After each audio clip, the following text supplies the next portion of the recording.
বলরামকে জড়িয়ে ধরলো নন্দিনী। আড়াল থেকে সমস্ত সত্য জেনে গেল দীপালি। হ্যাঁ বন্ধুরা, এমনটাই দেখা যাবে। বিস্তারিত জানতে ভিডিওটিতে লাইক দিয়ে চ্যানেলটি সাবস্ক্রাইব করে শুরু থেকে শেষ অবধি দেখতে থাকো। গল্পের শুরুতেই দেখা যাবে নন্দিনী রিয়েলাইজ করতে পারে নন্দিনী যেটা করতে চলেছে সেটা পুরোটাই ভুল। কোনোভাবেই নন্দিনী গৌরবকে ভালোবাসতে পারে না, কারণ এক দেখায় কাউকে ভালোবাসা যায় না। আর গৌরব ছেলেটাকেও কোনোভাবে সুবিধের মনে হচ্ছে না নন্দিনীর। যদি সুবিধার লাগতো তবে এরকম করে গৌরব তাকে কোর্টে যাওয়া আটকাতো না। এর মধ্যে হয়তো বা কোনো খটকা আছে। এই কথা ভেবে নন্দিনী বলতে থাকে, আমি কি করব, আমি কিচ্ছু বুঝতে পারছি না।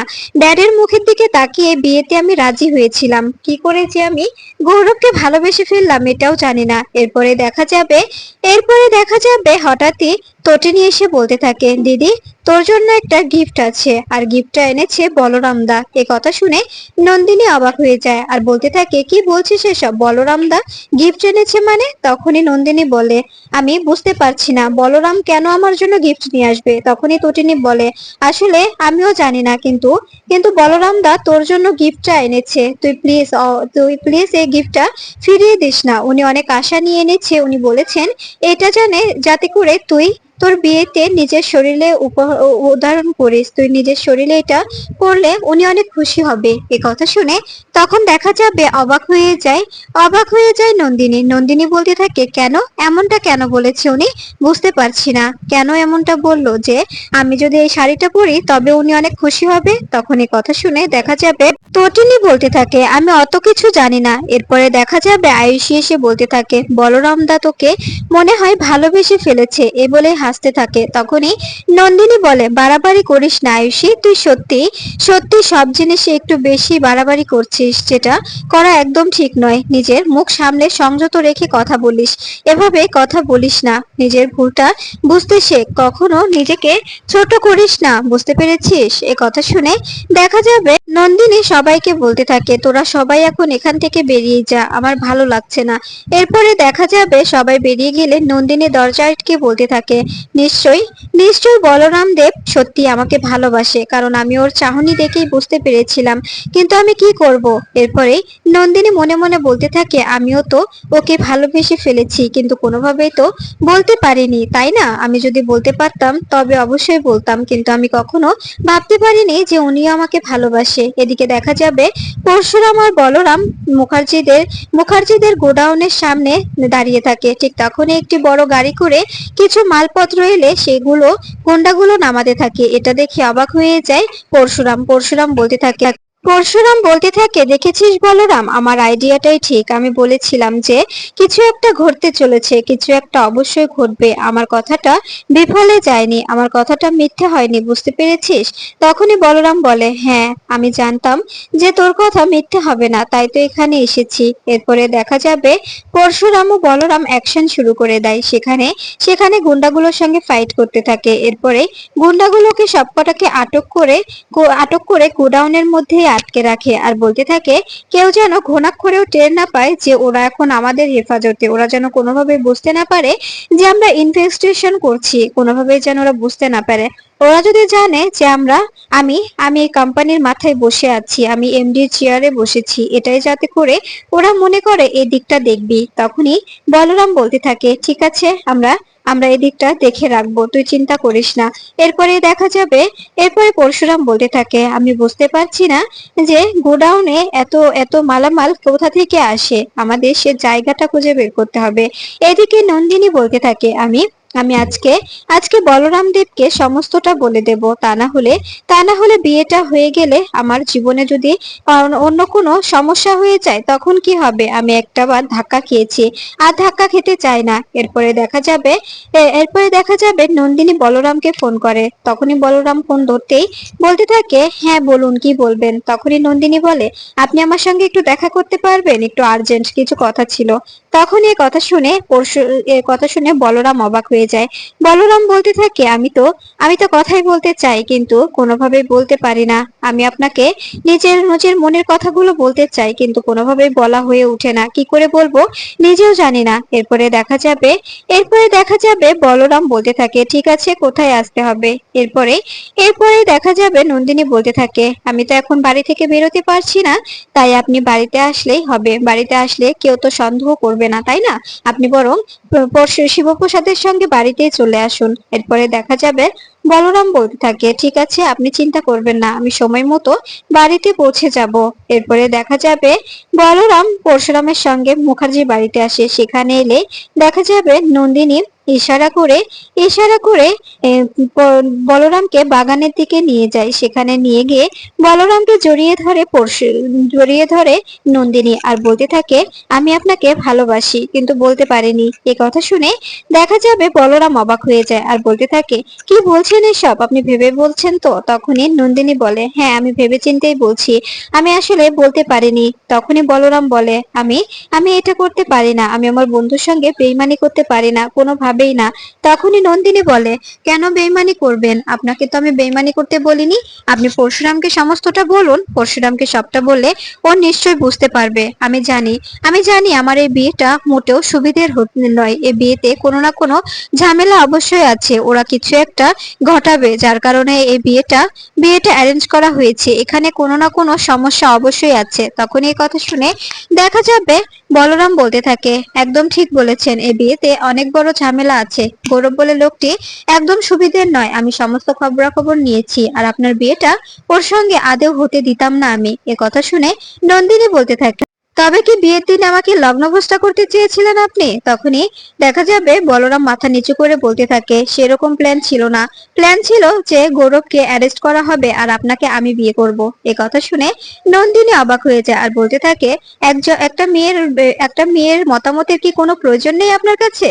তখনই বলরাম বলে, তখন এমনিতেই মতামত পেয়ে যেতাম, কারণ তখন সবাই বলতো এই মেয়েটা লগ্নভ্রষ্ট হবে, কিন্তু আমাদের করার কিছুই নেই। আপনি আমাকে ভুল বুঝবেন না, আমি আপনাকে ভালোবাসি, কিন্তু কিন্তু কোনোভাবে বলে উঠতে পারিনি। আর আপনার বাবারা সবাই মিলে এই প্ল্যানটা করেছে যাতে করে পরশুরামকে পরশুরামকে স্পেশাল ব্রাঞ্চ থেকে সরিয়ে দেওয়া যায়, আর আপনাকে কোর্ট চত্বর দুজনকে দুই জায়গা থেকে সরিয়ে দিতে পারলেই ওদের কাজটা সম্পূর্ণ হয়ে যাবে। এর মধ্যে আপনার বাবাও খুব ভালোভাবে জড়িত। এ কথা শুনে নন্দিনী অবাক হয়ে যায় আর বলতে থাকে, কি বলছেন এসব? ড্যাডি এসব কিছু জানে? তখনই দেখা যাবে বলরাম বলতে থাকে, হ্যাঁ, আপনার ড্যাড সবকিছুই জানে, সবকিছু আপনার ড্যাডকে সবকিছু সবকিছু আপনার ড্যাডের প্ল্যান মতোই চলছে। এ কথা শুনে অবাক হয়ে যায় নন্দিনী বলতে থাকে, তবে প্ল্যানটা আমরা ঘুরিয়ে দেব, প্ল্যানটা আমরা নতুন করে সাজাবো। এরপরে দেখা যাবে এদিকে আড়াল থেকে সবকিছু দেখে ফেলে দীপালি সমস্তটা দেখে অবাক হয়ে যায় আর মনে মনে বলতে থাকে, তার মানে নন্দিনী বলরামকে ভালোবাসে। কিন্তু আমি এখন কি করব? আমি তো চাই আমার মেয়ে যাতে করে সুখে থাকে, আমার মেয়েটা ভালো থাকুক, কিন্তু ওর ড্যাড তো নিজেকে শেষ করে ফেলবে। উনি তো বিয়েটা ঠিক করেছে। যখনই নন্দিনীর মুখে ও বলরামের মুখে প্ল্যানের কথা শুনতে পায়, তখনই দীপালি অবাক হয়ে যায় আর বলতে থাকে, তার মানে মানুষটা এখনো নিজেকে শুধরায়নি, মানুষটা এখনো নিজেকে পাল্টাতে পারেনি, এখনো সে আগের মতোই আছে। তবে আমার মেয়ে যা করবে আমি তাতেই ওকে সায় দেব। কেননা আমি আমার মেয়েদের সুখ চাই, আমার মেয়েদের ভালো চাই। আমি কোনোভাবেই আমার মেয়েদের এই ক্রিমিনালের হাতে তুলে দিতে পারবো না, কষ্টে রাখতে পারবো না। এরপরে দেখা যাবে বলরাম বলতে থাকে, আপনি শুনলে হয়তো অবাক হয়ে যাবেন, আপনার বিয়েটা কোনো বিয়ে নয়, এটা একটা ডিল, এটা একটা সাজানো গুছানো নাটক। আপনাকে শুধুমাত্র কোর্ট থেকে দূরে রাখার জন্য এই নাটকটা সাজিয়েছে কর্ণ চ্যাটার্জি এবং সত্যজিৎ মুখার্জি। এ কথা শুনে অবাক হয়ে যায় নন্দিনী বলতে থাকে, আপনি ঠিক বলছেন তো? তখনই বলরাম বলে, হ্যাঁ, আমি যা বলছি একদম ঠিক, আমার কাছে সমস্ত প্রমাণ আছে। আর গৌরব লোকটি মোটেও সুবিধার নয়। ও আপনার বাবার বিজনেসের সঙ্গে যুক্ত, ও আপনার বাবার বিজনেসের সঙ্গে খুব ভালোভাবে যুক্ত। তখনই নন্দিনী বলে, কিন্তু পরশুরাম, ও যে আমার বাবার বিজনেসটা জয়েন করলো এটা? তখন এ কথা শুনে দেখা যাবে বলরাম বলতে থাকে, এটাও আমাদের একটা প্ল্যান, যে প্ল্যানটা আমরা সবাই মিলে সাজিয়েছি। চিন্তা করবেন না, আমরা আমরা এমন ভাবে প্ল্যানটা সাজিয়েছি কোনোভাবে কেউ বুঝতে পারবে না। এ কথা শুনে দেখা যাবে তখন নন্দিনী বলতে থাকে যে আমি আমি সত্যি কিছু বুঝতে পারছি না। তখনই বলরাম বলতে থাকে, আপনাকে কিচ্ছু বুঝতে হবে না, আপনি শুধু যেভাবে চলছে সেভাবে চলতে দিন। অভিনয়টা খুব ভালোভাবে করুন, কোনোভাবে যেন কেউ ঘুণাক্ষরে টের না পায় যে আপনি বিয়েতে রাজি নয়, বিয়েটা আপনি করবেন না, শেষ মুহূর্তে বিয়েটা ভেঙে যাবে। তখনই এই কথা শুনে দেখা যাবে তখনই বলরামের কথা শুনে নন্দিনী বলতে থাকে, ঠিক আছে, আমি সমস্তটা ঠিকঠাক ভাবে চালাবো। এদিকে দেখা যাবে দীপালি সবকিছু শুনে বলতে থাকে, আমি আমি কাউকে কিছু বলবো না, আমি আমার মেয়েদের পাশে থাকবো, আমার মেয়েরা যেটা করবে আমি ওদের পাশে থাকবো, ওদের আমি কারোর সামনে ছোট হতে দেব না, কিছুতেই আমি আমার জামাইকে নত হতে দেব না। আমি আমি আমার স্বামীকে নিজের নিজের প্রতি ভাবতাম, কিন্তু উনি উনি যে অন্যায়টা করছেন, আমার মেয়েদের জীবন নিয়ে খেলা করছেন, তারপরে ওনাকে আমি কোনোভাবে মেনে নিতে পারবো না। এরপরে দেখা যাবে এদিকে বলরাম বলতে থাকে, ওই যে গৌরব, ও ও কেমন মানুষ জানতে চান? আমি একটা কথা বলি, আপনার বোন আরাধ্যা, ওর বান্ধবী তিনজন বান্ধবী একটি বিজ্ঞাপন সংস্থায় কাজের জন্য নিয়োগ দেয়। এরপরে সেখানে ওরা অ্যাপিল করে। এরপরে দেখা যায় দুই তিনজনে একসঙ্গে জব করতে থাকে। হঠাৎই ওদের বান্ধবীদের মধ্যে একজন নিখোঁজ হয়ে যায়, আর সেই নিখোঁজটা করে ওই গৌরব বলে ছেলেটি, গৌরব চৌধুরী। ও ও একজন একজন করে তিনজনকেই বাইরে পাচার করে দেয়। ওদের দিয়ে ওর ওর ব্যবসাটা শুরু হয়ে যায়।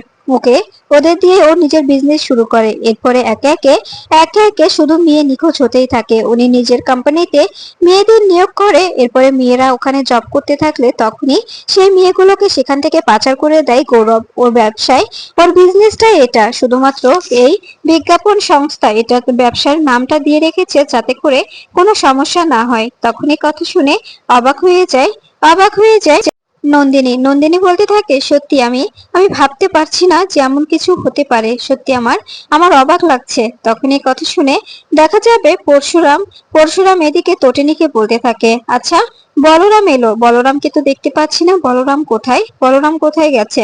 তখনই তটিনী বলে, আমি তো বুঝতে পারছি না, বলরামকে তাকে তো আমি অনেকক্ষণ থেকেই দেখিনি। এরপরে দেখা যাবে পরশুরাম বলতে থাকে, আর তোমার দিদি নন্দিনী মুখার্জি কোথায়? তখনই নন্দিনীর কথা জিজ্ঞেস করতে তটিনী অবাক হয়ে যায় আর বলতে থাকে, দিদি তো অনেকক্ষণ আগে, আমরা যখন দিদির ঘরে গিয়েছিলাম বলরাম দার পাঠানো গিফট নিয়ে, তখন দিদি কেমন আপসেট হয়েছিল। দিদি বলছিল আমাদের ঘর থেকে বেরিয়ে যেতে, ও বলছিল যে আমরা যাতে করে ওকে একা ছেড়ে দিই। এরপর থেকে তো আর দিদির সঙ্গে আমাদের দেখাই হয়নি। এরপরে দেখা যাবে পিকু বলতে থাকে, মাম্মি আমি ভালো মাসিকে দেখলাম, ভালো মাসিকে ওই বাগানের দিকে যেতে দেখেছি, ভালো মাসি বাগানের দিকেই তো গেল। তখন এই কথা শুনে দেখা যাবে তটিনী বলতে থাকে, ঠিক আছে মা, তোমাকে এতটা ভাবতে হবে না। এরপরে দেখা যাবে তটিনী ও পরশুরাম বাগানের দিকে গিয়ে দেখতে পায় বলরাম ও নন্দিনী দাঁড়িয়ে দাঁড়িয়ে কথা বলছে, এবং দূর থেকে সবকিছু দাঁড়িয়ে দাঁড়িয়ে দেখছে দীপালি। এ কথা শুনে এটা দেখে অবাক হয়ে যায় তটিনী বলতে থাকে, মা তুমি এখানে কি করছো? আর দিদি, তুই তুই বলরাম দার সঙ্গে কি কথা বলছিস?